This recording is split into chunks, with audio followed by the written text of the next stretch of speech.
What's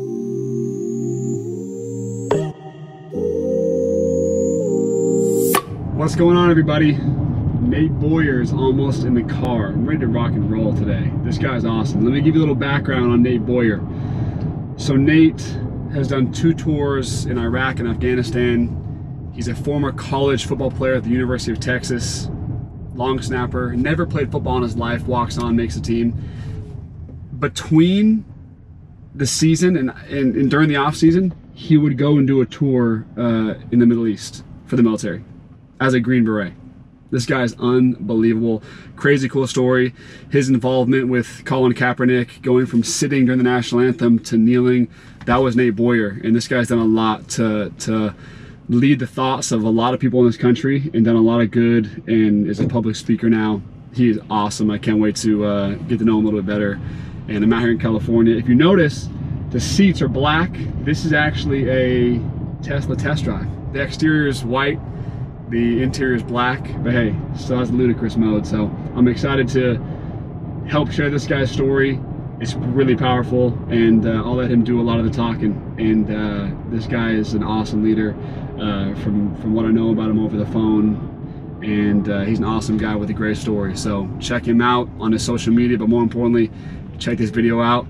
Ludicrous mode, leader #1. Let's go. And Ludicrous mode activated. There we go. Ready to roll. Nate Boyer coming up. Nate Boyer in the house, man. What's going on? Mitch, nice to meet you. Nice to meet you, man. Dang, man, I'm glad we met up. Yeah. This is the spot, huh? Made it happen. By the way, this is warm. I'm from I come from Salt Lake City. I'm wearing a t-shirt. Everyone's calling me crazy. You're wearing sweat. This is sweatshirt weather for you. Yeah, I mean, I could go t-shirt, but it's pretty perfect out actually. You're up in the boots, man. You're full on Texan now. Oh yeah, back, huh? I got the boots on. Because you're from here.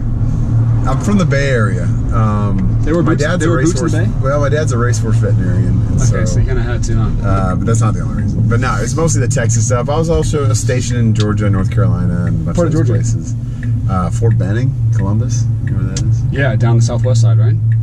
Yeah, it's almost yeah, exactly. I think it's only like a half hour from Auburn or something like that, maybe a little further. Yeah, it's not. It's close to the border. So I lived in Atlanta, Alpharetta for 2 years. Oh, you did? Yeah. Oh, nice. Yeah, I like it down there. Never converted me to the boots though. But no? I don't know if they have size 14 boots though. Maybe they do. Oh yeah, they do. These are 11s. They got 14s. Are those Crocs? These are ostrich. You're lying to me. No, without the feathers, huh? Feel it. Little foot massage action. It's pretty comfy, man. Those are nice. Stuff, yeah. So was that like the plucking of the feather, those little bumps on there? Yeah, exactly. So I lived in Florida for a couple years too, and they had big time gator boots on there. So I had some faux gator boots for a while, some blue ones, some dyed blue gator boots. I do have I got a pair of gator too. Do you really? Yeah, I got them both. I'll plug my buddy's company in Austin, Texas Boot Company. Really? Yeah. But, they have gators in Texas? No. No? But they can import this. Okay. You know? Yeah, there you go. But yeah, I mean, it's actually Luke Casey's actually the brand. But he's check him out. Luke Casey gator skin boots. Just gator skin for everything. Gator skin. They got everything. Gator, ostrich. Man, you might convert me by the end of the drive. Wow.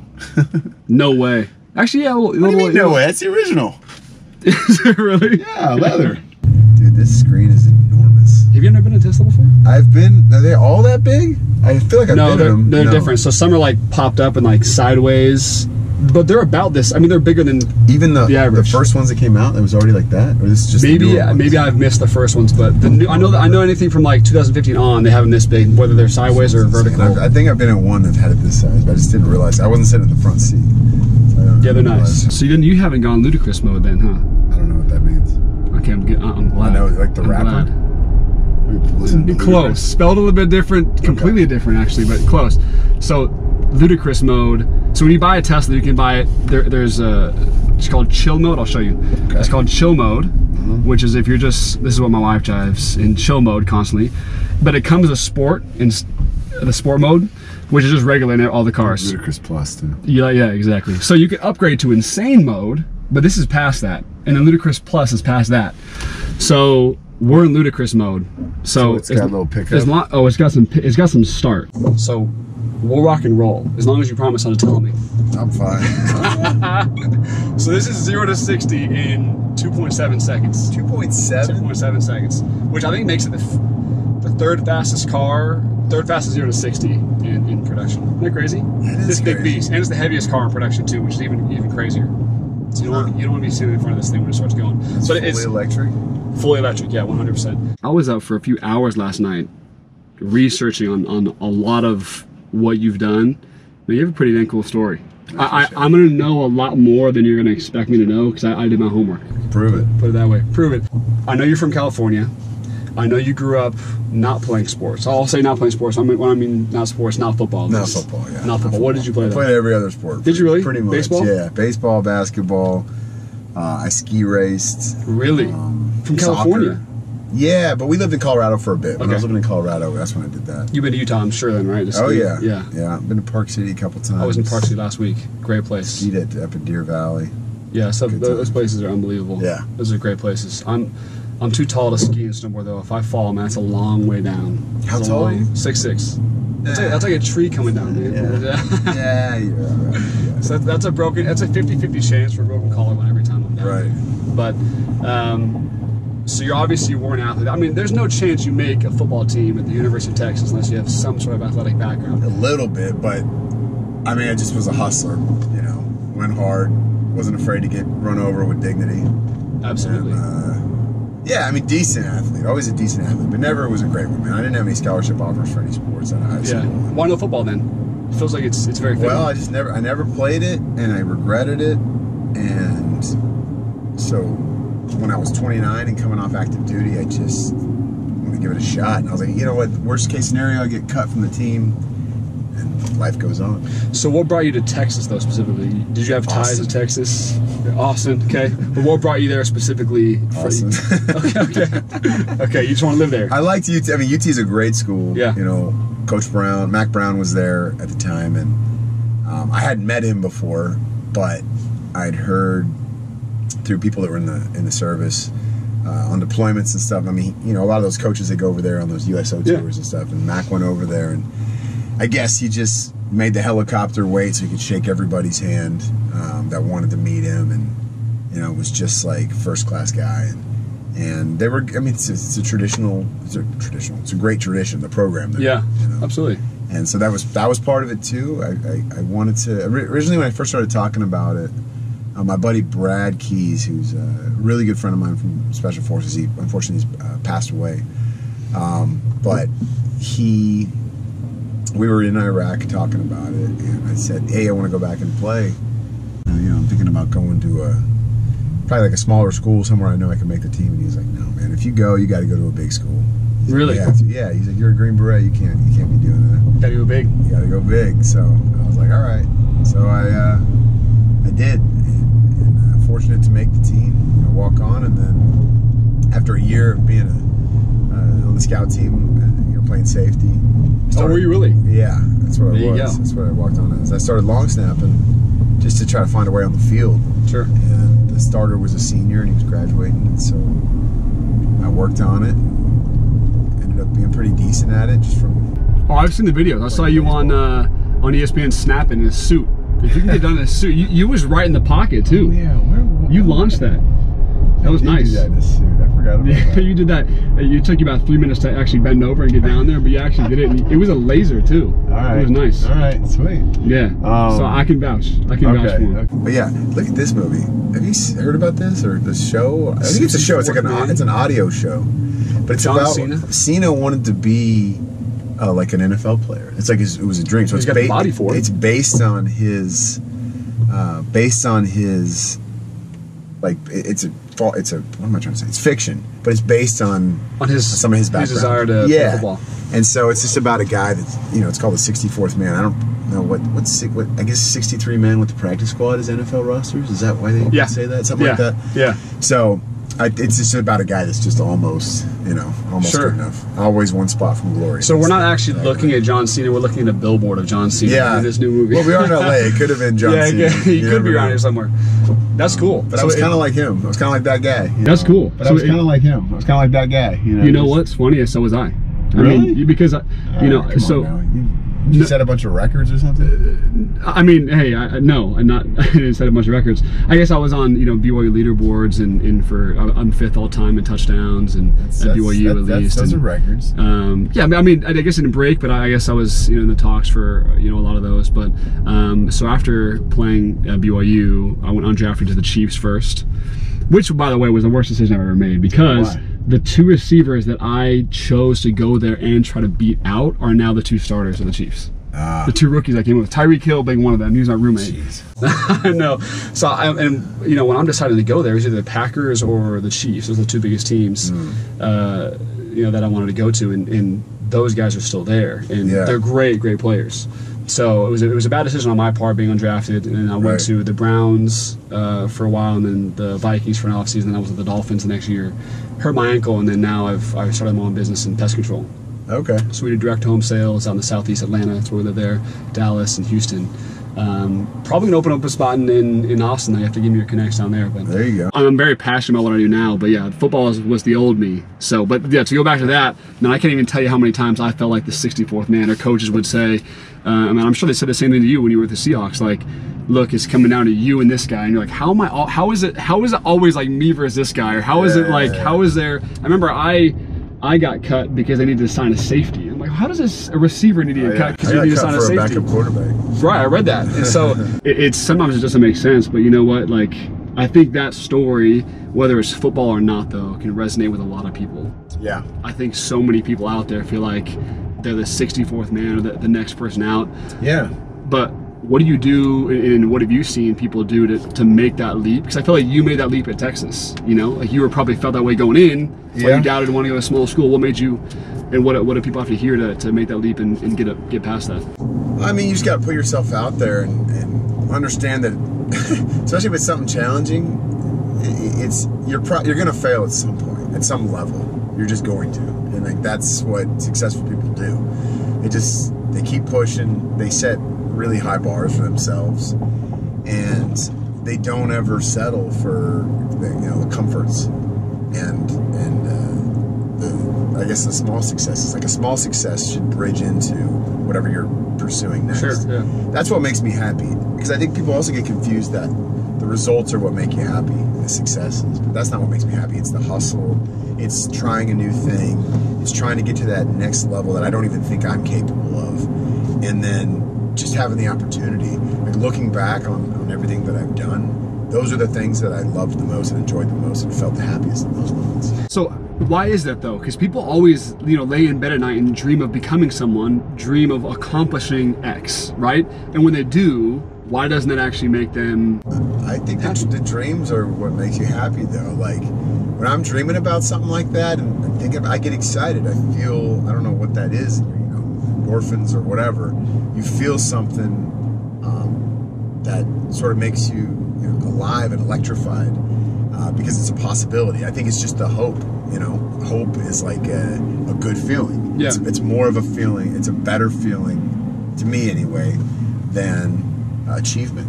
You know what I mean? Which is so strange. It is strange. You're hoping and having those endorphins, that dopamine the whole time. For that achievement. And when you get there, it's like, well, what's next? Yeah, I see that with communities of people too, though. You get closer with people when you struggle together through something versus when you are enjoying the fruits of your labor together. Yeah. Like, not that that's not fun, but when you're at the end of the road and you're back you're talking about all the hard times, and like, I think it's just because you feel it feels good to not quit and to persevere.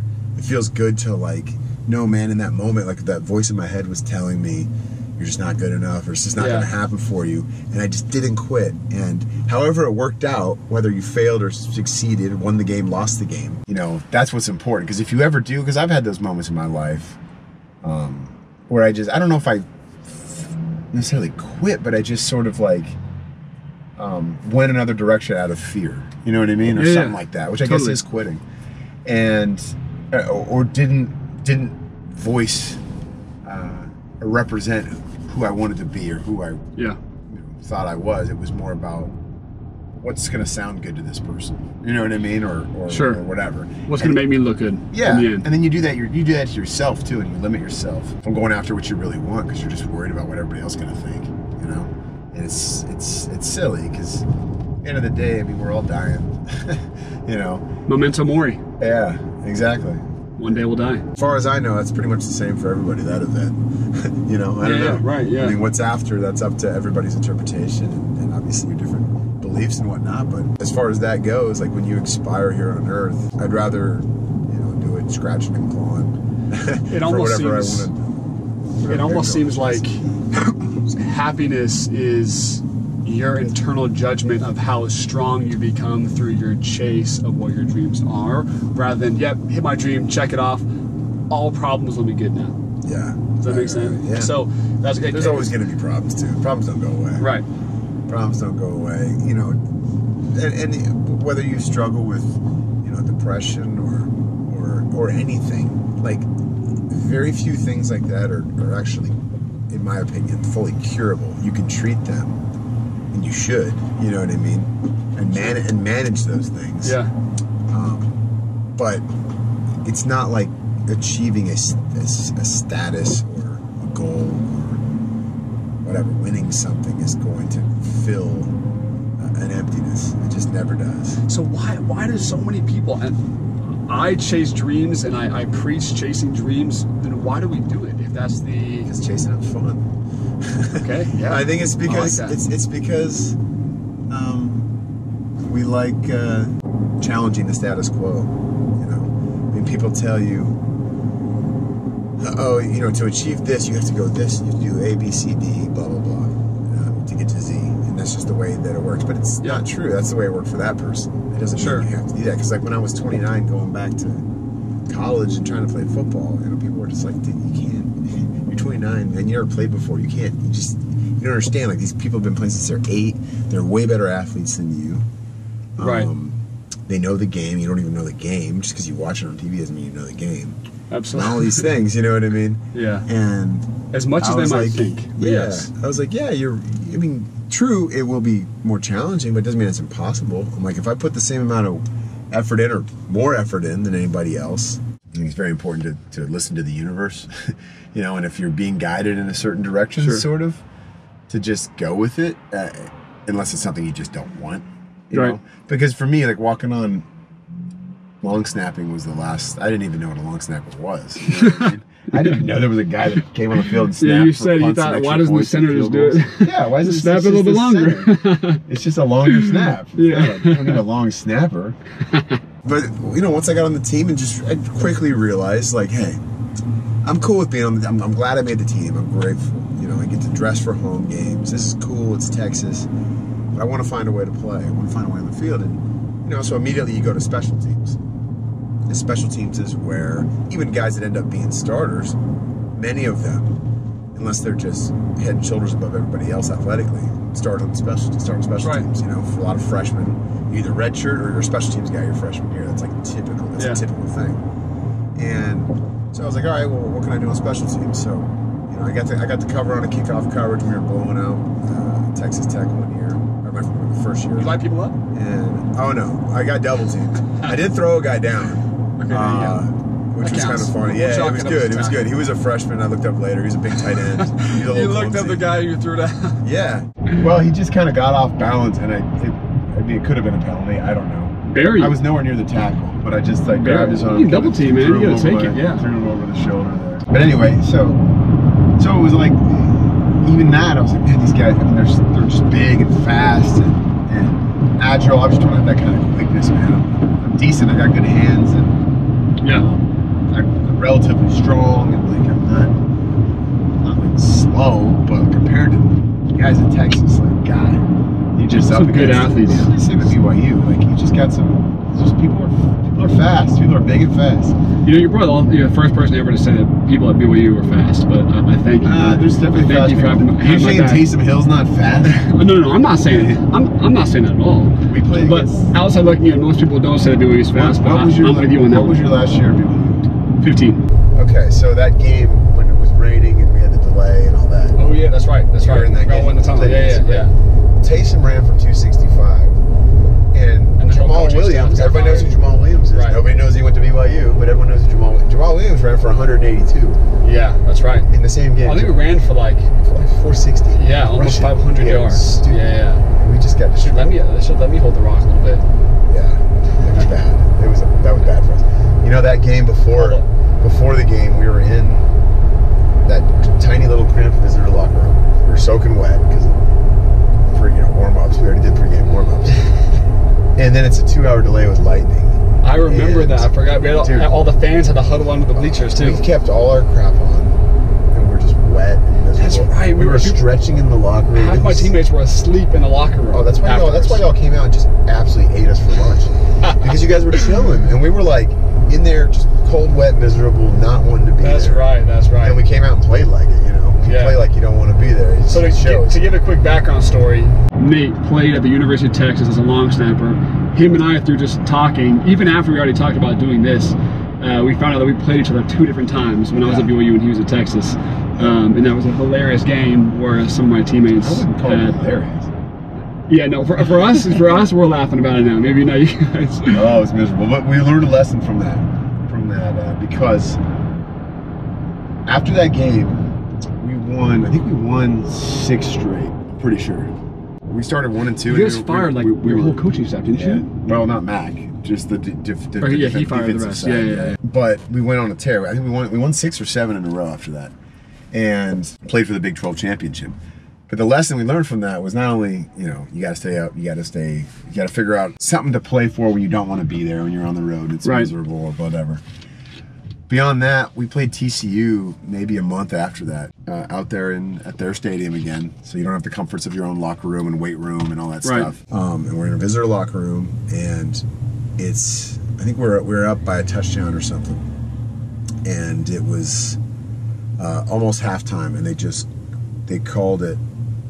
They put us in the locker room and said, this is going to be the halftime. We're going to extend it. It's going to be the halftime. We'll come out. We'll play the rest of the second quarter, then the rest of the game. Because it's weather delay. Yeah, interesting. Because of the lightning. It made sense. It was only like maybe 6 minutes left in the half. Cool. You know what I mean? To come out and then go back in, and then it would have been silly. So we did that. We go in there. The delay wasn't as long as y'all's. I think y'all's was, I want to say it was like 2 It was a long hours. time. It was very a long time. This one was only like an hour and a half. But as soon as we got in the locker room, Coach Brown said, all right, everybody take all your stuff off, get all your equipment off, get comfortable, get dry. And he sent out strength staff, and they went and bought chicken fingers in the stadium. And they brought in, everybody had chicken, like your post-game, you got like your post-game meal or whatever. Totally, like you just got it at halftime. Yeah, we got it at halftime. Like, I felt sick after all those post-game meals. We got a basket of chicken fingers, and everybody's sitting there being happy and like warm, and he's like, you can get on your phones, don't tweet anything, stay off social media, but you can get on your phones if you want, text. You're lying. People are watching TV. How bad did you post their chicken fingers on Twitter? We came out and just blew out TCU afterwards. We just blew the doors off. But we learned the lesson from getting our asses kicked by you guys because we didn't know how to handle the weather delay. I'm glad I helped you get a bucket of chicken fingers. That was Mac's. For me playing there, obviously Mac won the national championship and did a lot of great things, but I learned a lot from that, because he learned from the failure of mistakes of the first time and handling a situation of adversity, and didn't. It wasn't this, oh, here we go again, weather delay, we're screwed. Right, exactly. He's like, all right, what are we going to do different? Okay, I like that. So walk me through. That was the other thing. Players on the team, our players were texting TCU players that they knew, because everybody in Texas, they all know each other. And they were like, the TCU guys, were like, you guys are doing what? We're like stretching out, we're in the weight room, we're getting like pep talks, and our guys on our team were like, no, we're just chilling, man. We're eating chicken fingers. Okay, so walk me through your thoughts on why that specifically worked. Why sometimes just sticking to the script doesn't work, and why, let's call it a bucket of chicken fingers to the people that you lead works. Yeah. Why did that work in that situation? Because I honestly, when you told me that story, right away I was like, I would go kick butt for a coach that did that for me. Yeah, right. Why did that work? Yeah, I mean, I think you got to get yourself up for certain moments in life, right?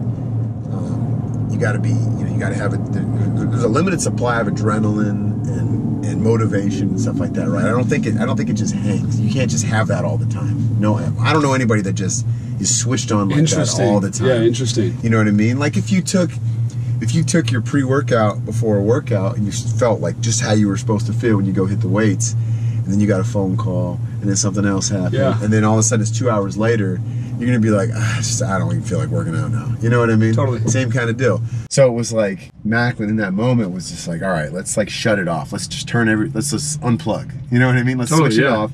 And then when we get the call that, hey, we're 30 minutes out from go back on the field, we'll get ready to go. We'll get ready to go. We'll get everything dried off though and comfortable. And I mean, that's a great lesson for life, because when you get thrown a curveball or your timeline doesn't work out the way you thought it would, people want to quit. You know, they either throw in the towel in the situation, or they don't, like I was talking about the universe earlier, they don't sort of let those signs adjust their plan a little bit. They get so fixated on it's got to be this way. It's got to be. I've done it this way every time. It's got to be this way. And they forever. Get super frustrated if guys don't. All 100 of the players on that team don't follow that script. Right. Yeah, and that's like, we talk about it. People hear this quote all the time. The definition of insanity is doing the same thing over and over and expecting a different result. Right. You know what I mean? And that's the same. That's the same. You know what's a cool metaphor to that is, and this just came to me when you said he had guys take off their uniforms and just relax. Well, what are you doing before a regular game? You're relaxing, eating the food you love, your regular habitual food, and then you put your jersey on to go play. I think by taking the uniform and the jersey off, eating that comfort food, right? And then putting it back on again, it got the brain ready for, like, you know what? That's a good point. Let's re-prepare. Let's just start all over again. Where those guys, they could feel that burn, that pre-workout burn falling off, that adrenaline burn falling off, and they're wondering, how am I gonna get that back? Yeah, you gotta take that pre-workout again. yeah. Just take another scoop. Just fix it. It's fine. Speaking of scoops, speaking of pre-workout, I decided to go neutral colors here at green. I didn't want to get orange for your for I don't want to for Texas. Well, I don't want to get orange. I didn't want to get right, exactly. You know? I didn't want to get BYU blue either, so I decided with a neutral green. If you want to, speaking of pre-workouts, if you want to hit one of these up, give me one of those. Which one do you want? This one's perfect. Crisp pear. Kiwi apple. This is not a paid ad by Red Bull either at all. Okay, good. Crisp pear. But I didn't say Red Bull. You did. So. Well, we'll start. I'll wait for about 20 minutes, and then we'll start really going with it when the pre-workout kicks in. That's a cool story, man. Mac Brown, I've nothing but respect for that guy. So tell me, he did a good job this year in North Carolina too. Right. You know, he'd been in the tank a bit, that program, and Mac, retired, and there was pressure from, these guys.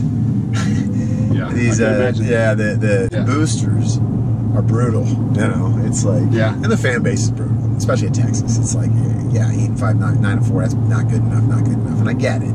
Like, you want to win national championships. BYU is the exact same way. If you think Texas Mac didn't win a national championship every year, you're nuts. So, like, he stepped away and he went into TV, and he liked it, but he didn't love it. He missed the kids. Yeah, that's what he said. The main thing was, I just miss being around the kids. I miss coaching. I miss competing. And he knew going into North Carolina, where he'd been before and had great success, it'd be an uphill battle. But he went in there and he energized the program, and they won their first 2 games out of the gate against his former defensive coordinators. How crazy is that? Big time. Beat South Carolina. That's big time. Beat Miami. But then they almost, no one had Clemson on the ropes this year like North Carolina. Right. They went down to a 2-point conversion. Yeah. You know what I mean? He's got those kids playing. It's really cool. He'll do really well. Made a bowl game, so I'm excited for him. So I like what you just said, though, about he missed the kids. And that wasn't negative at all, right? He's an older gentleman, but he missed change. It seems like, from what a lot of great leaders do, man, they really care about their people. Exactly. Like, he stepped away and was still around football, but the reason why I think he's had so much success in any leader is because he actually missed the people within it. It wasn't that he missed football per se, which I'm sure he did, but he actually missed changing lives. Right. Walk me through what you saw and what you've seen in the military as well. Absolutely. With people that didn't just care about necessarily winning, but they cared about you as a person and what that made you do to create a great follower in you at the time. Yeah, the best leaders have always been, to me, the ones that are willing to get on the level of their subordinates, do the work alongside their subordinates. Yes, they make decisions, they delegate, they do those things. Yeah. You have to. Somebody has to be that person, or you're going to have, a million cooks in the kitchen and nothing's going to get done. But it's also the ones that are like, all right, this is the decision I'm making. This is why I'm making the decision. And, you know, I took all your input, but this is what we're going to do. Now, you got to be all in with me, and I'm going to be there with you, you know, shoulder to shoulder, and let's just get this thing done. And you see that in the military, and you see it. There's military leaders that have big, you know, are high ranking and blah blah blah, that just, to me, aren't great leaders. You know, and they got there for different reasons. Maybe they had some success on the battlefield in some way, shape, or form, or you know, they went through all of the climbing the ladder by, you know, simply not making mistakes and kind of doing what was asked of them and catering to the demands of their leaders. You know what I mean? And you know, everybody knows those people. You know what I mean? Sure. Yeah. Brown numbers. Okay. You know? Yeah. You said it.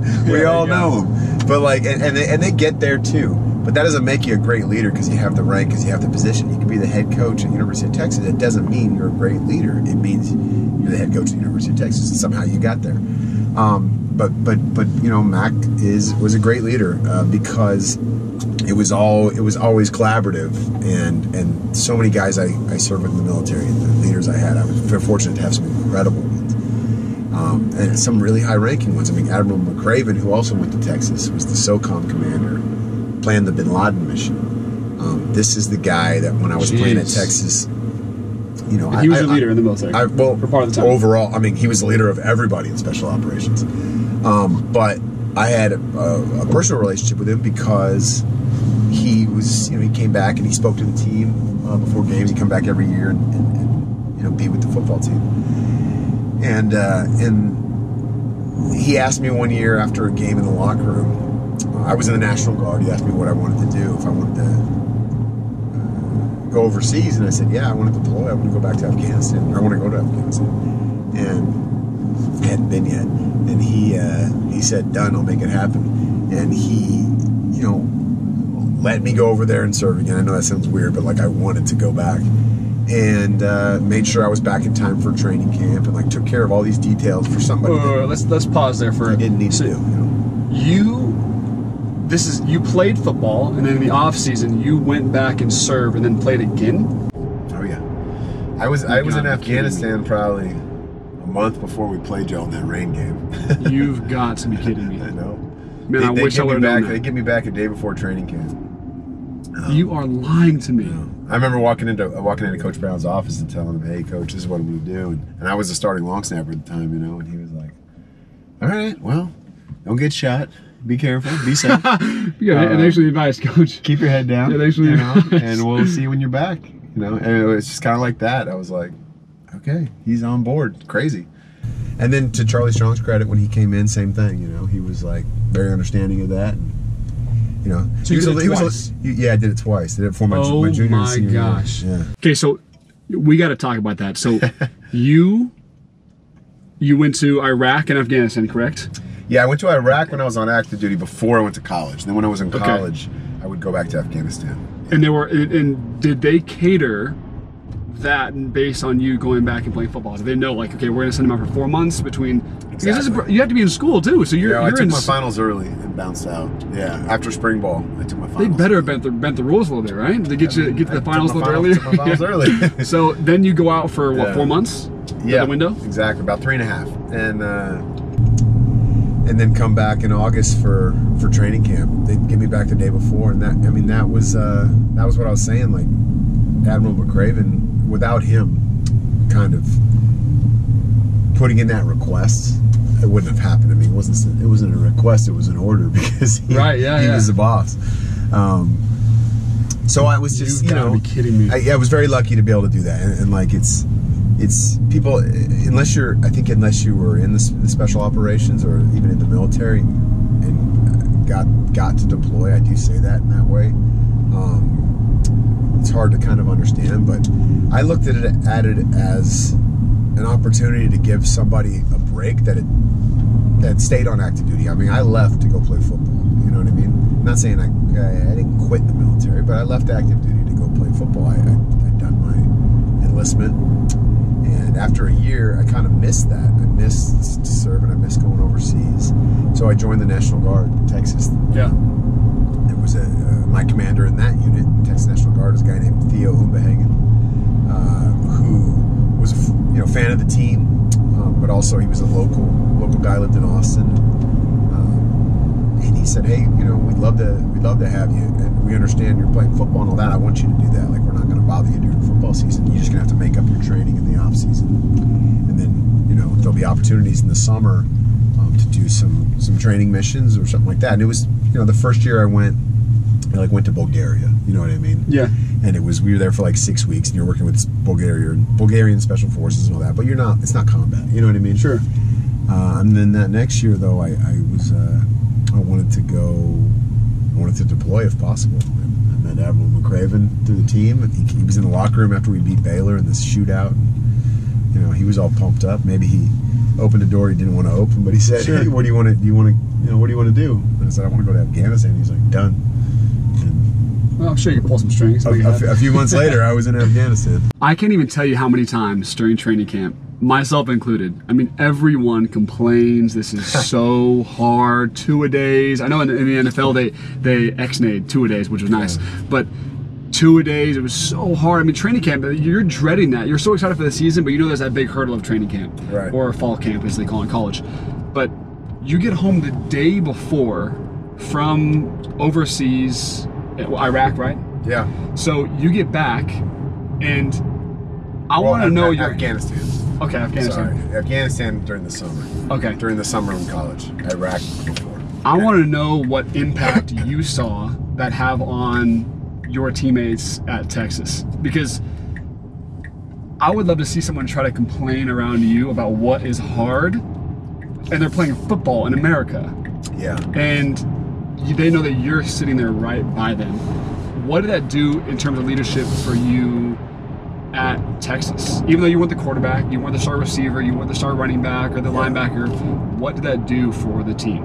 Yeah, I mean, I don't, first of all, I don't even know if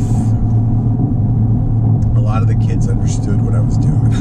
You know what I mean? Especially the new freshmen coming in. I mean, they're young. You're young, and I'm not saying they're all immature, but you're kind of. I just remember being 19, 20, 21, and it's just hard to kind of conceptualize that. Some of them. I can't even conceptualize that. Some 28. Some of them. Some of them definitely did. Some of them definitely understood, what I was doing and all that. And I think a lot of them did feel guilty if they were complaining about that stuff. But some of them just, it was just, and it's all good. I mean, there's still stuff in training camp. Like, it sucks, man. It's hard. I get it. But certainly complaining doesn't fix anything. And I will caveat that with this. In the veteran community, the military in general, and I'm not lying, we bitch more than anybody in the world. But interesting, we do something about it. Like, we do it. We have our little session where everybody, we're huddling around, we're complaining about this and that. This is wrong. This is messed up. That's effed up. Blah blah blah blah blah. And then, okay, now we got all these things that we don't like, the things that aren't going well. Put it in a bottle. But yeah.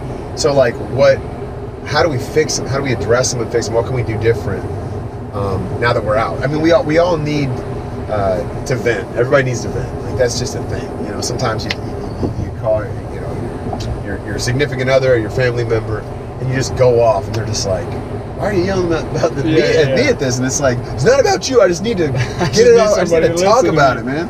So like, that's just that's what we do. We do that, but we do something about it. And that was something I tried to help implement there with those young guys. Like, all right, you don't like this. This sucks. I get it, but like, you understand the purpose of it, correct?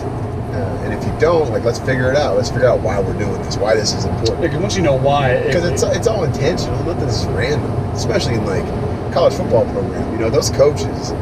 I mean, it's 18 hours days when we're in training camp and even in the season. Like, they're working. They don't sleep. What I mean? They just work. Absolutely. And so everything is intentional. And maybe some of the stuff they do doesn't work. It's wrong. Whether it's play calling or stuff they're trying to do with the team. I mean, teams have bad years. You know what I mean? Teams you have losing seasons, and it sucks. No one wants to be around that. We all want to go to bowl games and have a good time and win. And This is auto drive, by the way, so if I'm looking at you too much, don't get worried. It's driving itself. I've never been in an auto drive situation. I don't know how much I trust it. Yeah. So does it? So it's like going with the turn right now. Brakes, obviously. Yeah, exactly. Well, let's hope. No, but it senses the car in front of you, and it'll turn. That's the idea. Oh yeah, that's what they're trying to do. So I'm gonna test. This is the first time. Okay. No, but so yeah, if I'm looking at you a little too much, don't worry. We just fine. As long as I touch the steering wheel every 30 seconds, we just fine. Okay. Good. So proceed. Do you know where you're going, by the way?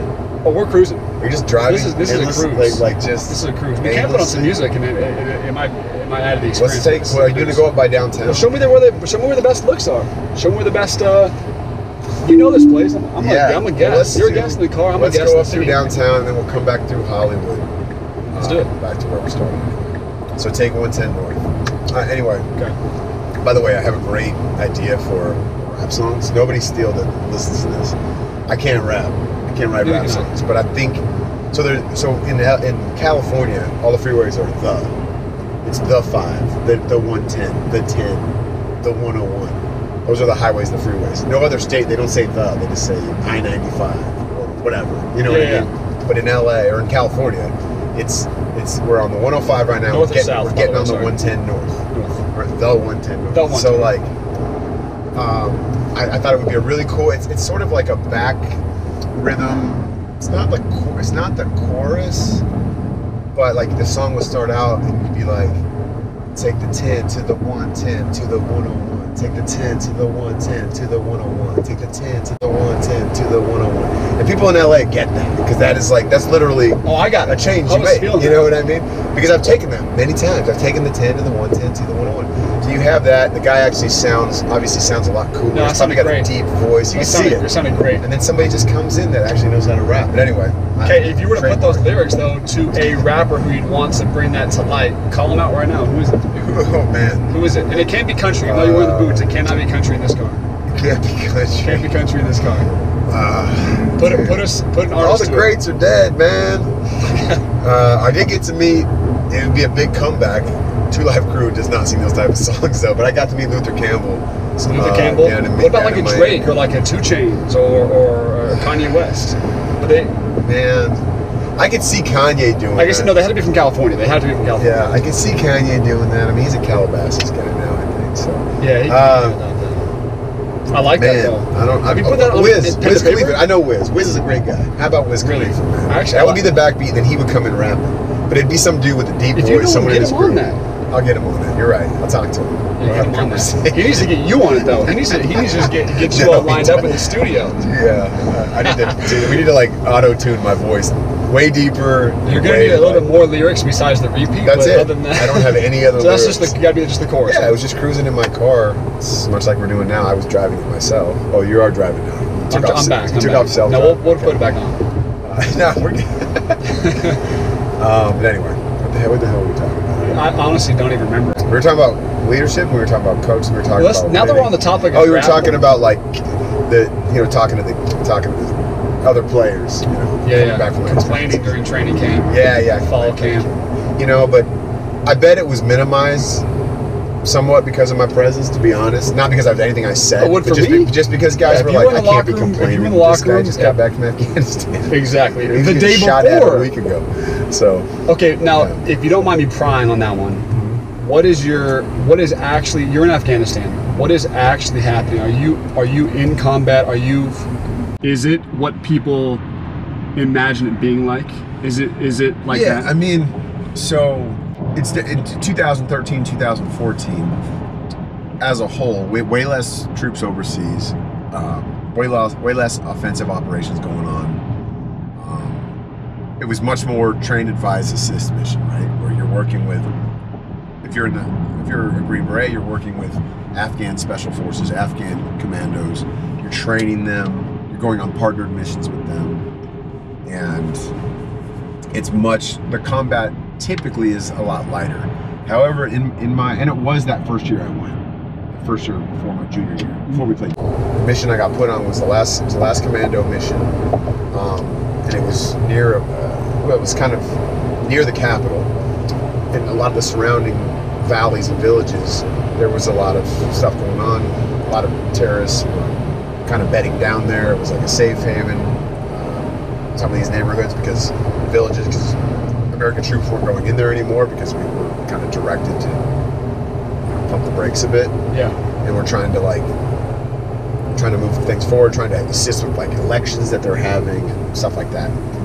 But for us, like, that was some of the heaviest firefights I was ever in, because of that, because of these people, a lot of these guys kind of coming together in one area and bedding down. We wanted to disrupt that. So probably 2 weeks before the first day of training camp my senior year was honestly the biggest firefight I'd ever been in. How soon before? Like 2 weeks. 2 weeks before training camp. God. I think maybe even a week, but it wasn't long. It was like the end of July, and I know training camp starts in early August. So, right? Yeah, if not the end of July. Yeah. But because I usually would fly back first week in August. But anyway, you gotta be joking. But yeah, that's insane. It's and you know, you're out there with like a 12-man team in the special forces, and you know, we on that mission specifically, we went out with Afghan special forces and Afghan Rangers and stuff like that, and so they had their teams too. But we're like shoulder to shoulder with those guys, you know, on the same mission getting mortared and attacked, and then returning fire, and then going out into the village to clear it and trying to how close find these guys. Was it ever very close to? Yeah, I mean, I was fortunate. I was in convoys a few different times that we got hit with an IED, but my truck never got hit with an IED, right? I got shot at plenty of times. I never got shot though. So I was like very lucky, very fortunate to to just come out really without a scratch. I mean, I hurt my back. I got a little bit of like shrapnel and spray from blasts and stuff like that, and maybe a like concussion here and there. Nothing like bad. You don't report. You know what I mean? Yeah, nothing to report. Because you want to keep playing, man. It's the same as football, man. Yeah, it's the same as football. I'm good. Yeah, no, I'm fine. Your eyes are crossed. I'm fine. Yeah. You're throwing one up. eye on the snack shack and one eye on the field. You're throwing up out of your ears. I don't even know how that's possible. No, I'm fine. I'm good. But anyway. So walk me through this. Because what, the traffic? This, first of all, why walk me through this. No, walk me through a couple things. I could walk you through right now. That's how fast we're going. Yeah, this seems. I know I'm in California when I'm driving this fast on the freeway at noon. But first of all, let's get a movie going about this, man. About the 10 to the 110 to the 101. That'll be the intro song to your movie. But I'm talking like you are getting shot at, close to death, and then you're playing in a football game a month later. You're in pads a day later. We're bringing this into the light. Yeah, it's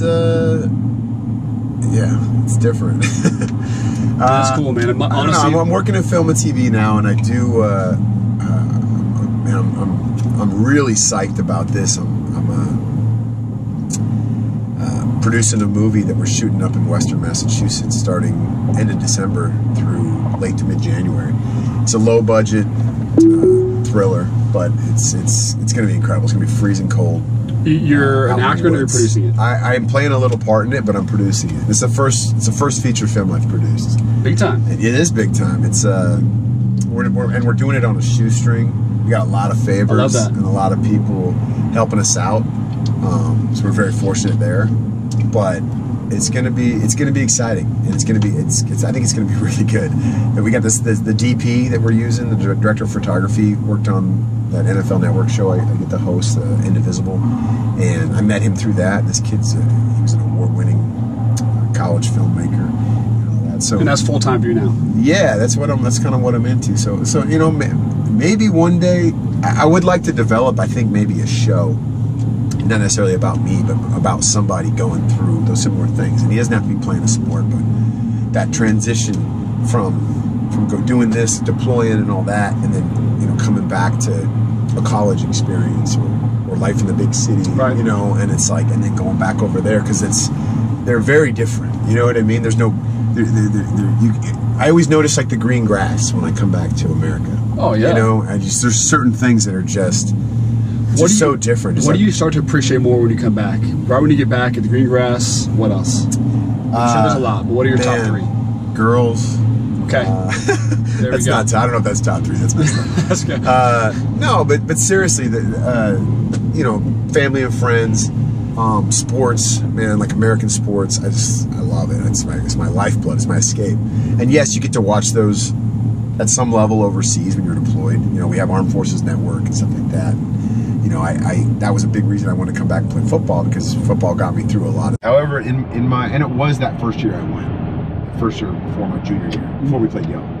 But the next year, before my senior year, the mission I got put on was the last commando mission, and it was near, well, it was kind of near the capital, and a lot of the surrounding valleys and villages.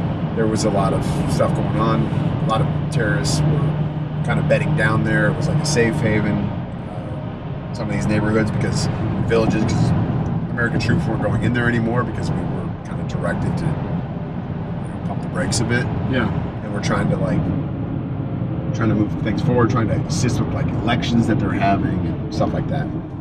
But for us, like, that was some of the heaviest firefights I was ever in, because of that, because of these people, a lot of these guys kind of coming together in one area and bedding down. We wanted to disrupt that. So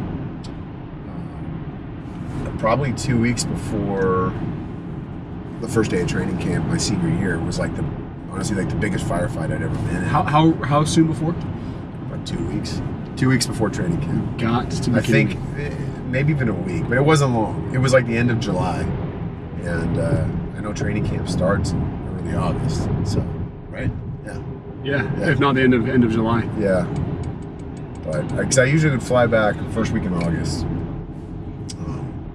You've got to be joking. But yeah, that's insane. It's and you know, you're out there with like a 12-man team in the special forces, and you know, we on that mission specifically, we went out with Afghan special forces and Afghan Rangers and stuff like that, and so they had their teams too. But we're like shoulder to shoulder with those guys, you know, on the same mission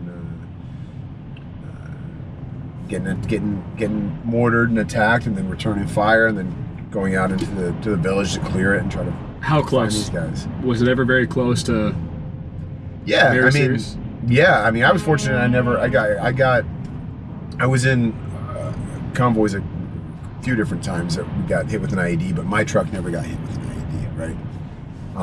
I got shot at plenty of times. I never got shot though. So I was like very lucky, very fortunate to, you know, to just come out really without a scratch. I mean, I hurt my back. I got a little bit of like shrapnel and spray from blasts, stuff like that, and maybe a light concussion here and there. Nothing like bad. Ones you don't report. You know what I mean? Yeah, nothing to report. You want to keep playing, man. No, it's the same as football, man. Yeah. I'm good. Yeah, no, I'm fine. Your eyes are crossed. I'm fine. Yeah. You're throwing one up. eye on the snack shack and one eye on the field. You're throwing up out of your ears. I don't even know how that's possible. No, I'm fine. I'm good.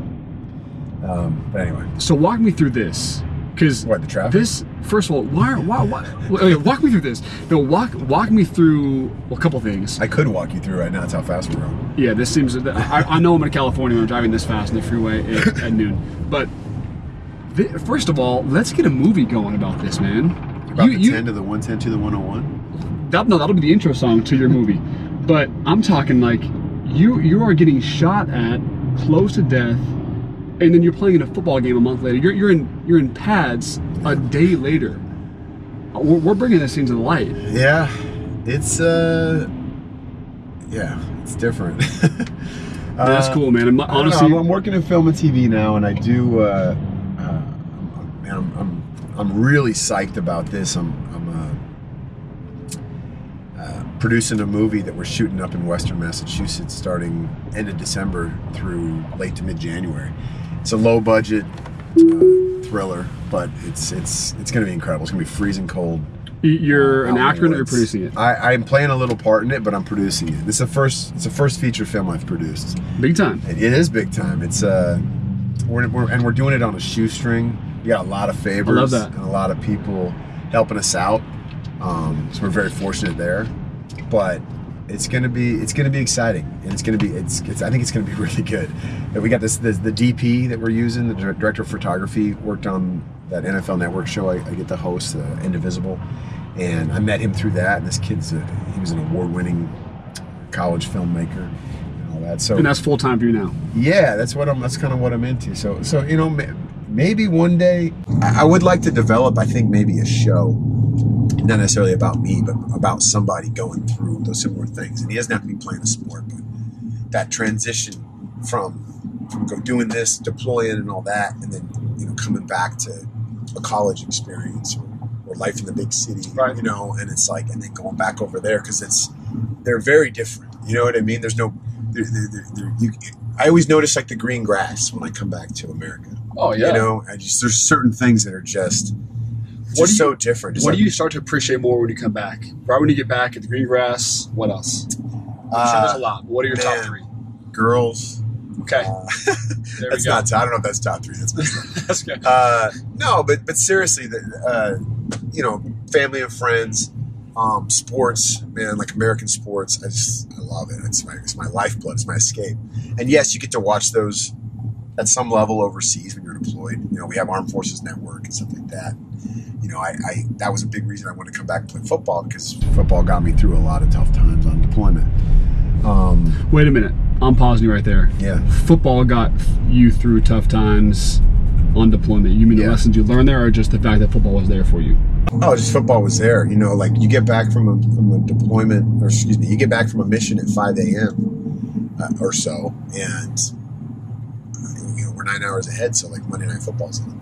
Yeah. You know what I mean? And I'm watching it. I'm staying up and watching that so I can just like decompress. And I'm looking forward to it too throughout the week when I'm deployed. It's like it's helping me through those 9 months where it's like I can't wait till Saturday and Sunday I can watch college and NFL. Yeah. Football. You know that's what I mean? Cool. Yeah. Like it's a big thing. I mean, you just need those things to look forward to. You need those escapes over there. There's not much of a social life except for the guys you're deployed with, and that's some of our social life. We're watching Wedding Crashers 20 times on a deployment or whatever. It's a good one though. It's that's true. Worth it though. Hey, I might have we did it. My first trip to Iraq, you know, and that's what you do. I have a question then. So you talked earlier about how everyone needs to vent, and you said how even you've played college football, which is hard. You've fought for our country, which is very, very hard. But even the strongest people, and I'm going to call you strong, even though you probably wouldn't even call yourself very strong, but even the strongest people need to decompress and need to vent. Oh, I think outside looking in, people feel like leaders 24/7 have to be somebody, have to be tough 24/7. There's no decompress, but there's no take that mask off phase, and maybe that's the wrong term, but yeah. Walk me through that in terms of leadership. What the leaders that you've seen in the military, who probably have to be very stringent 24/7, and coaches that you've seen, and Pete Carroll, who you know very well and who you played for. Yeah. Walk me through how you can balance. Look, these guys are human, but you can still be a great leader. But venting and decompressing are still there. Yeah, no, I mean that's everybody needs to talk about it. Even the Spartans way back when, they had like a grieving period after combat, where they were expected to, you know, it's okay to cry, and let's talk about it, and let's like just be vulnerable. You need that release. And do people need to see that, or do you just need I don't know if people need to necessarily see it. I think people need to see it in our culture today, just so they understand that it's okay to feel that way. Sure. Being a big, strong person doesn't mean that like you're just not human. You know what I mean? Yeah. I mean, human beings we're supposed to feel sadness, we're supposed to feel pain, and we're supposed to grieve when somebody dies, or when your heart's broken or whatever. Like that's normal. Why, when you're just a leader, you just cut those things off? If you feel those things, that's not bad, it's not negative, and it's such a negative there's a negative connotation with it, because it means, if that's sad's the bad feeling. You don't want to feel sad. You only want to feel happy all the time. Well, there is no happiness without sadness, literally. It's like there's no darkness, there's no light without darkness. I mean, same thing. And so we're supposed to feel that. Life is supposed to be this EKG, you know what I mean? If you're flatlining on any level, something's off, something's not right.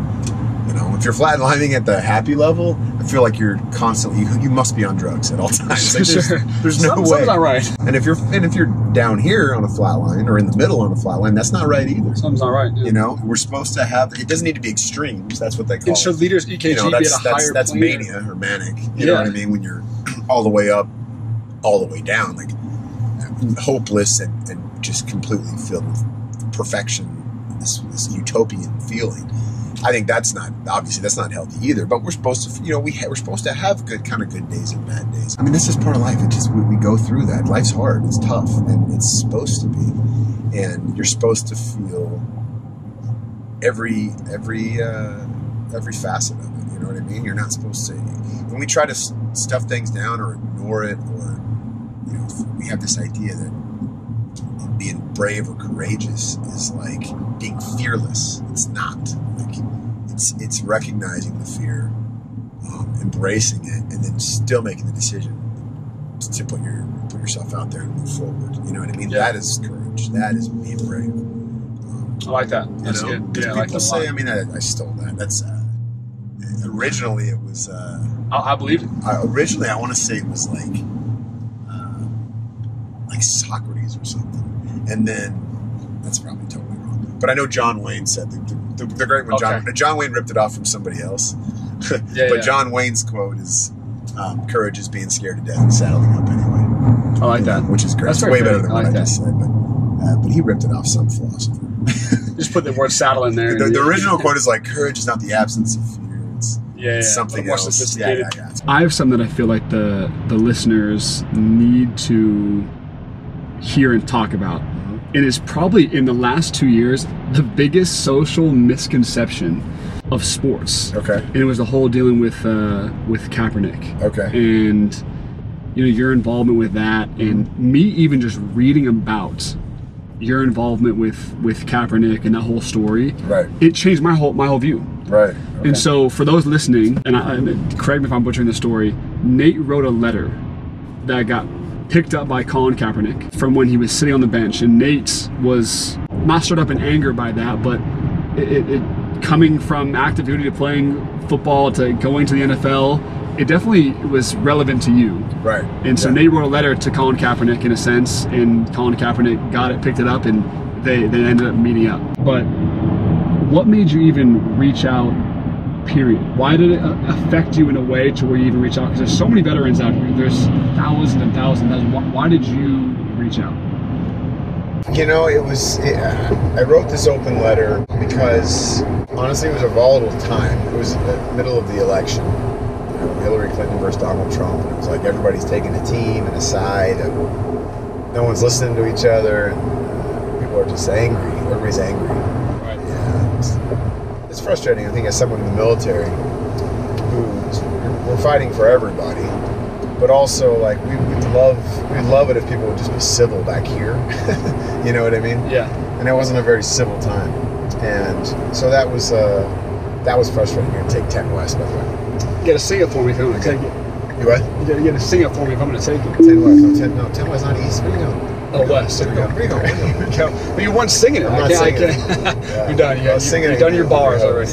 But also, you know, I played football. I grew up a 49ers fan. And I became a Kaepernick fan because he was a hell of a player for the team I loved. And when I first, saw what he was doing, I wasn't really listening to the message. I was just like, man, he's sitting down during the national anthem. He hates our country or whatever. I just got, I went down the rabbit hole. But I made decisions. Everyone probably thought. Yeah.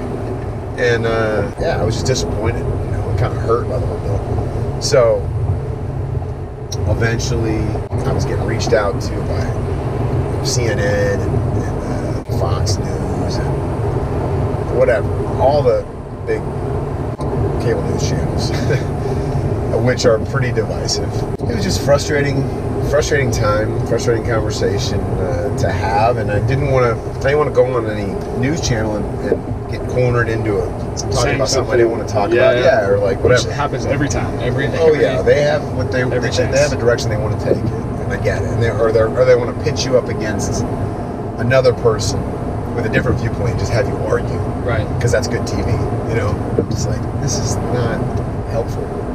So the only news agency, I guess, I agreed to work with was the Army Times. Because nobody reads the Army Times, no offense to the Army Times. But it's a smaller deal, it's geared toward the military. And I wrote an open letter through them. And they published it the next day. This was just a few days after Kaepernick had they've been talking about him kneeling or sitting on the bench during the protest, or during the anthem. And to pause right there to give more background, at this time, a lot of turmoil in America, police brutality, a lot of things going on. Colin Kaepernick decided to sit down on the bench during the national anthem at first. That was his first. Yeah, he was protesting social injustice, lack of accountability in police departments for when these unarmed black men were being shot. And that was his message, you know. That's what he wanted to do. I mean, he did say, "I won't stand for a flag that oppresses black people and people of color," which personally I don't think the flag has anything to do with that. I don't think our country even oppresses those people.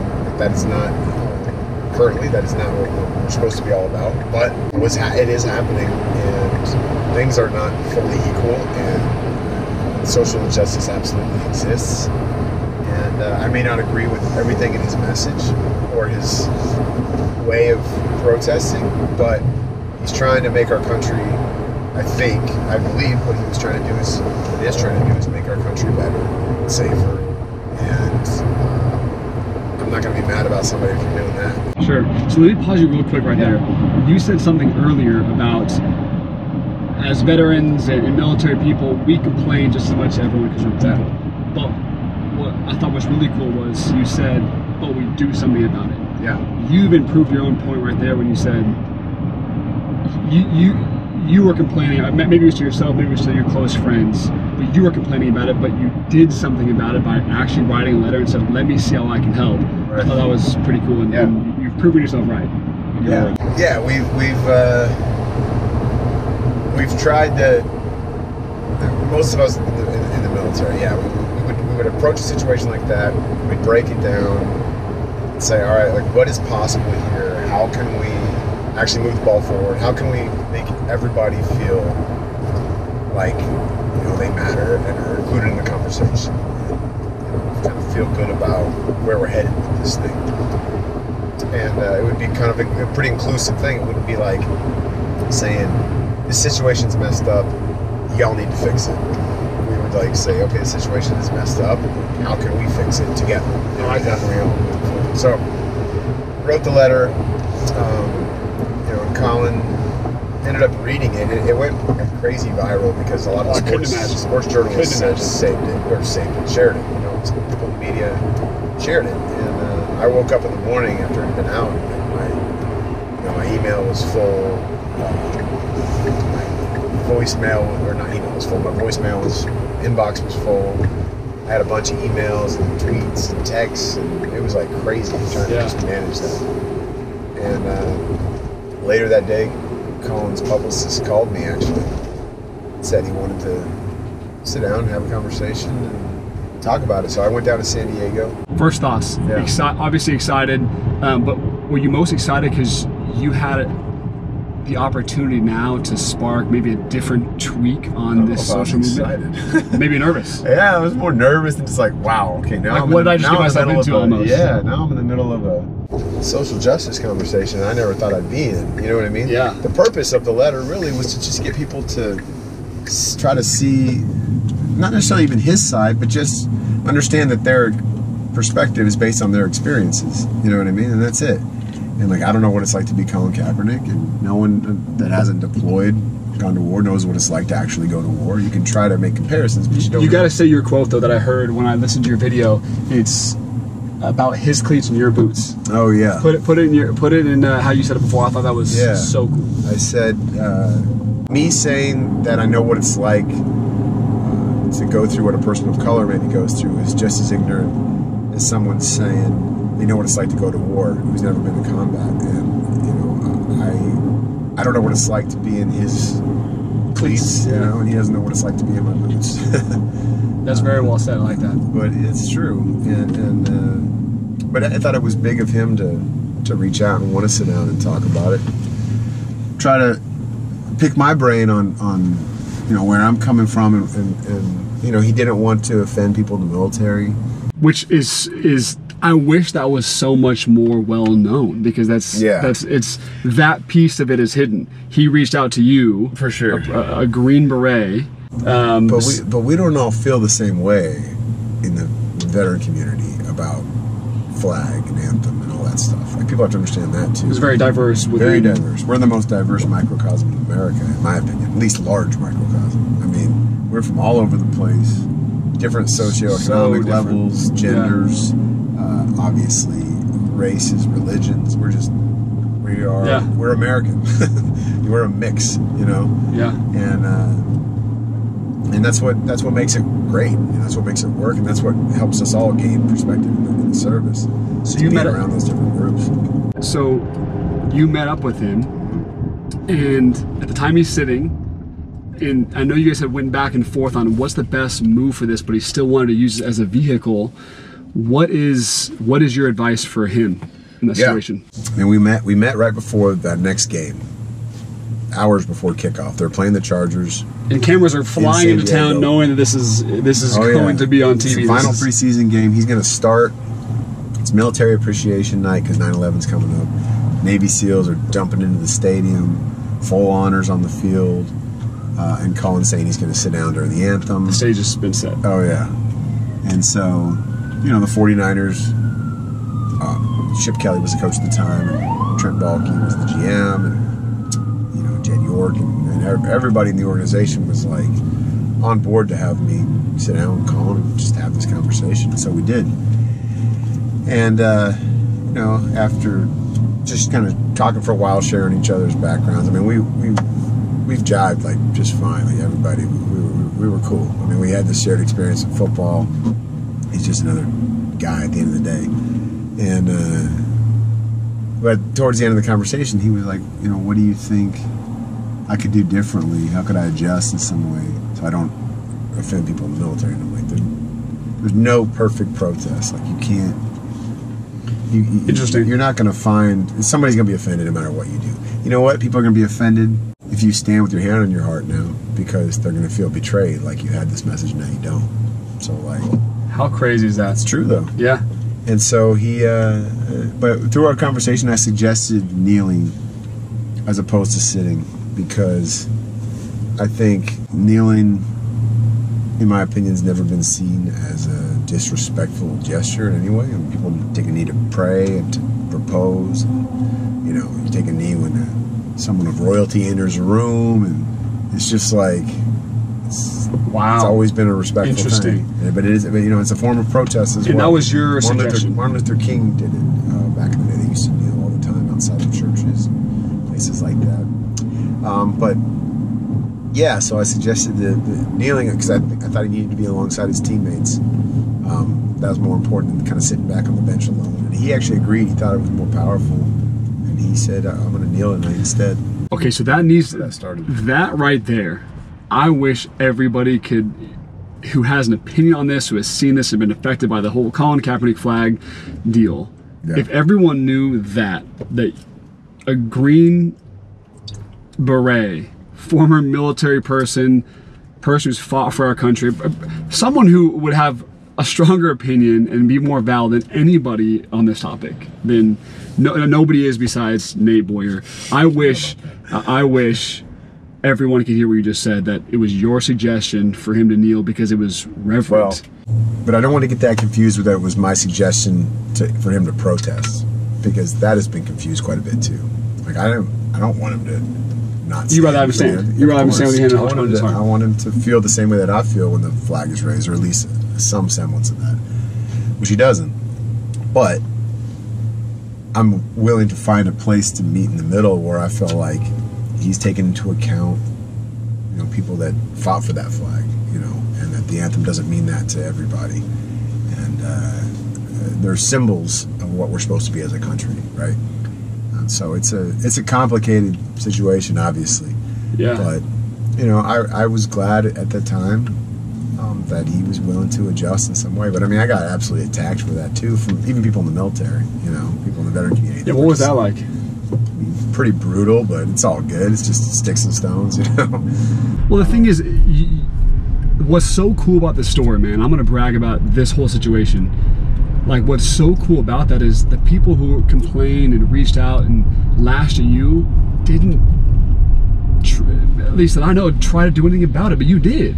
The fact that you tried to do something about it and get him from sitting down to sharing your story to possibly standing, the fact that you did anything about it, it's so sad that people don't recognize that. That they say, well, at least Nate's doing something. And for people who need to hear that, I think leadership in causing movements and social change, it comes from action, like flat out action. And that's what I try to do with my business is be with our people. If a guy's a problem, go straight to him. Let's compromise. Let's figure something out. Let's figure it out. You actually did it. So many people would be afraid to write that letter because of the backlash. You knew you were going to get that even when you wrote the letter, right? And so even when you're meeting up with Kaepernick, shaking his hand, people are going to say something, right? And so no matter what you do, it seems like if you know that it's right and you know that you're trying to help, your message to everyone listening is just do it.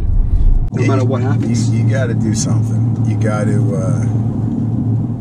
nothing's going to just happen. Nothing's going to just change if you don't change it. You know what I mean? Absolutely. And we all have the opportunity to do it. And I truly believe we've all got the potential to achieve greatness, or to pursue greatness is probably better. Sure. It's just, you know, the willingness to understand, and I guess the understanding that the greatest limitations that are ever put on us are put on us by ourselves. You know? Like our thoughts? Yeah. We hinder ourselves more than anything else in that pursuit. You know? Okay, that is so, self-belief is my #1 attribute to success. How much people believe in themselves. It's true. And it's like, it's funny because belief, I don't actually think that you choose what you believe or how much you believe. I think you have to earn that. It's almost like you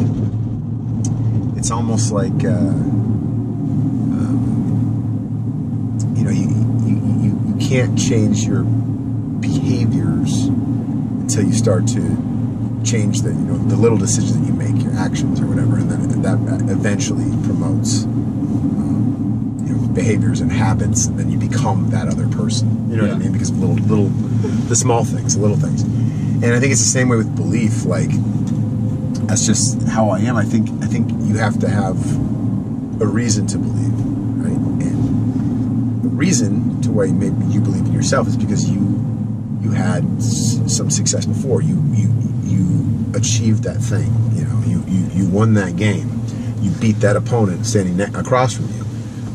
Or you just, you know, you went to the gym that day and got that workout in when you weren't feeling it. You know, those little things, those little choices, those little wins, those little choices turn into this belief in yourself. You know, because that's how it started with me. It was like, that's big. I didn't have a lot of self-belief when I was in my early 20s, and then, you know, I started just kind of putting myself out there, and I ended up going to Africa and doing some relief work, and it was kind of a crazy situation that I just put myself in, but I made it happen. You know what I mean? And it was just simple things. It's just action. Yeah, it's just action. It's just starting to do that, and then eventually, with the Special Forces thing, it was like, okay, we'll just enlist, get that contract, go out there. You know, first things first, get through basic training. You know, and every day just get a little bit better, just keep trying, and you're going to get knocked down, whatever. Just keep moving forward, and then you start to graduate those things and finish those things. So I guess if anything, those successes, those achievements, it's not so much about the achievement like we talked before, but it's about building that belief in yourself. You know, and that all comes through the grind, like we were talking about before. So, to become a great leader, because I'm sure in football you led. Yeah. I'm sure whether or not you were captain or not, I bet most, if not all of your teammates look to you as a person of strength because they see your resume, whether you posted about it or not. They see your resume, they see what you've gone through. Do you think that what we've talked about today, action, just actually doing something about it, is the first prerequisite to becoming a great leader? in a way, building that resume of things you've done in strength. It's an internal resume too. Yeah, you know 100%. What I mean? But yeah, it's everything's about taking action. You know, everything's about putting yourself in those situations, taking that step. You can dream about it all day and think about it and study it, research it. But if you're not doing it, you're never gonna get to the next level. You're never gonna elevate. Your leaders in the military, why did you follow them? Did they have that resume that you knew about? Did they have an aura of strength and you just internally knew, okay, these guys have been through something, they're a symbol of strength? I didn't really, I mean, of course, because you have to, at some level you follow them. Yeah. But truly believe in them until you develop that personal relationship, you know? And then you see their actions, you know, you see what they do, you see what they're all about.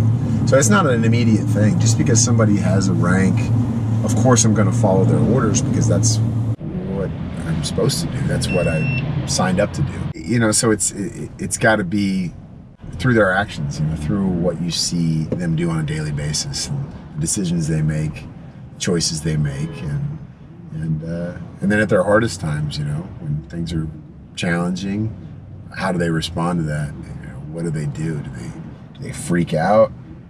Do they put blame on everybody else when something goes wrong, or do they take responsibility?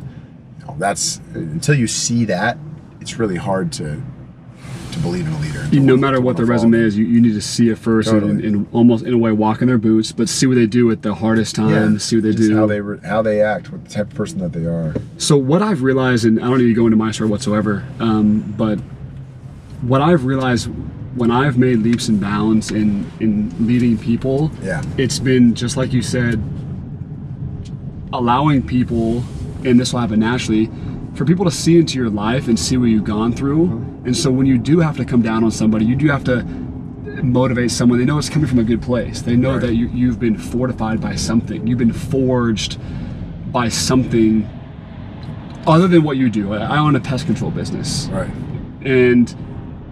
But in other parts of my life, I've gone through some things. And so when I have to have that hard conversation with somebody, or I have to motivate, or I have to have whatever it is with somebody, when I actually have to lead them, I need them to know that I've gone through something. And I've kind of coined this term, redefining hard. I need my people to know that I have a strong definition of what hard is. And that's why I brought that up about you in the locker room. It's your definition of hard is stronger than so many people, if not everybody. Let's be honest. And so I think that maybe so many people, definitely not everybody. There's people that have overcome in the circles more than I have. Absolutely, but in the circles that you're in, you know that because you know you've seen some very strong leadership. But to the average person, you are incredibly strong. I'm not saying that just to puff you up, but the truth is, when things start going bad, I know that you'd be a guy that I would personally look to and say, you know what, like, you're gonna think calmly in those situations because you've gone through something probably harder. When things are going wrong in fall camp, you're not earning that spot you want, you're not gonna probably complain at the same level other people would complain because you just had bullets whizzing past your head a week ago, right? And so I think my term, redefining hard, constantly finding hard things to do to strengthen yourself, because at certain times in a business, it's not always going to go perfect. It's like that. It's like what you said. You don't be flatlined. But I need people to know in my business, and you, when you lead and when you talk and you speak, people need to know what you've gone through as a person of strength, and they're going to open up and listen because you've actually been forged by something bigger than what you're talking about. Absolutely. And so I've coined that term, redefining hard, and that's what I've dedicated my life to, is doing hard things on purpose to strengthen that, so people can look to you as a source of strength. So I got you something. Oh, nice. It's my redefine hard. Oh, nice. I'll let you hold that's that good up. Quality too. Not too bad, huh? No, this is good. It's my redefine hard shirt. Because I think just by spending time with you, man, you've strengthened my definition of what hard is. I'll have trouble complaining over the next few days. You know, when I go through certain things, I'm going to think of you first. But that's my that's my gift to you, man. Thank for spending time with me, man. Seriously. I appreciate it. Honestly, man. Yeah, seriously, it's been fun, man. And people are gonna love this. You're gonna impact a lot of people. In your life now, do you feel like because you've made a story for yourself that it's your job to get it out there? I don't know if it's my job to get it out there, but I feel everybody has a responsibility to our fellow mankind to be there for one another, to help out, you know. And if the best way for me to help is share my story in some way, you know, with people and let them know that like they can do everything that I did and more. Doesn't have to be the same things exactly, but like you can literally do anything. You absolutely can. You have to be willing and understand that you're probably going to suck for a little while at that thing, but just put the time in, put the work in. You know, you're going to get down on yourself. You're going to want to quit. That's just part of life. But if you just keep moving forward one day at a time, you know, you'll have your ups, you'll have your downs, but eventually the EKG will start trending upwards. You know what I mean? Absolutely. That's it. I like that, man. Well, share your story, man. It's inspiring. Stories sell people. I mean, it sold me. That's why I'm here. Your story sold me, and I'm glad we got together, man. Me too, brother. Yeah, seriously. I appreciate it. I'll be the first person at your movie. And when does that come out? Let's get some advertising. I have no idea. We haven't even shot it yet. None. No. We'll start shooting end of the month. So. In Massachusetts, right? In Massachusetts. So you're gonna start become really busy and is this your first thing you ever produced? First feature film, yeah. Okay. I'm a producer on Indivisible, the NFL Network show, and stuff like that. You know what, dude? We should plug this book. Let's do it. Plug it all. I have a chapter in this book. It's called Deliberate Discomfort, written by Jason Van Camp, who's a fellow Special Forces veteran. Go check out Deliberate Discomfort because Deliberate Discomfort. Deliberate Discomfort. Yeah, it's hard to say. Every chapter is like sort of co-written. With a veteran, with Medal of Honor recipients in there, talking about what worked for them as far as, you know, becoming successful, overcoming obstacles, and just navigating life. And it works I mean, this stuff works for business world. All these stories are relatable. I mean, we're all human beings. We all go through stuff, whether you're in the military or not. The point of this book is to help people understand that that we've gone through some extreme circumstances, yes, but the decision-making process was the same as, you know, the decision-making process with your pest control company or whatever. Like it is, you know, obviously the stakes are different, right? But it's the same type of experience, and it's all about just getting in a new light. Yeah, just getting comfortable with being uncomfortable, because when you're slightly uncomfortable, when you're on that edge, is where you see improvement and results. You know, they talk about it with physical training. Say you're a pitcher, right?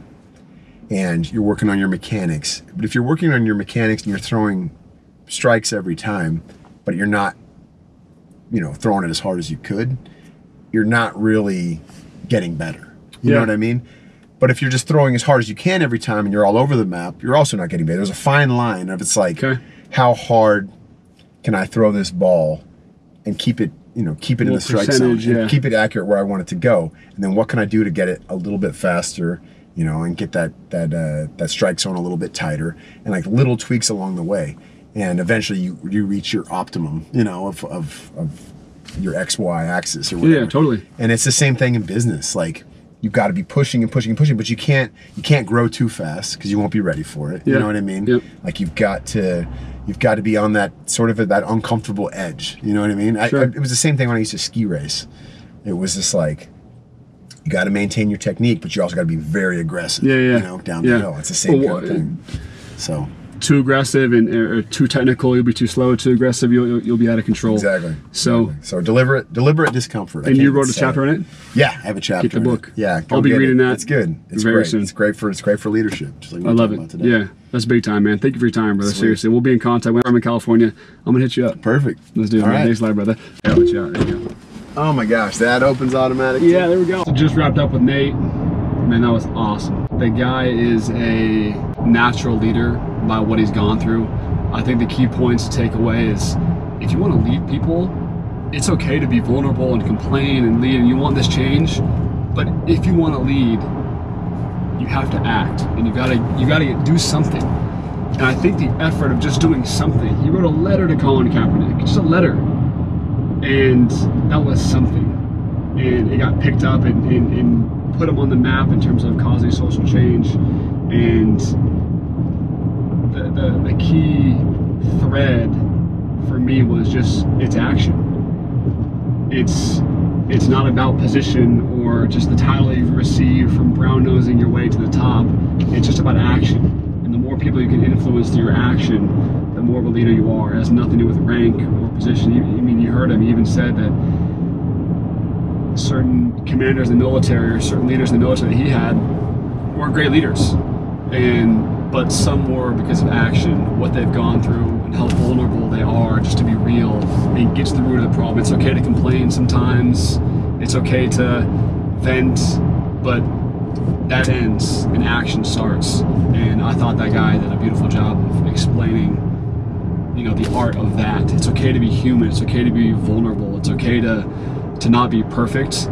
But what's not okay is to not do anything about it. And that guy has done something about it.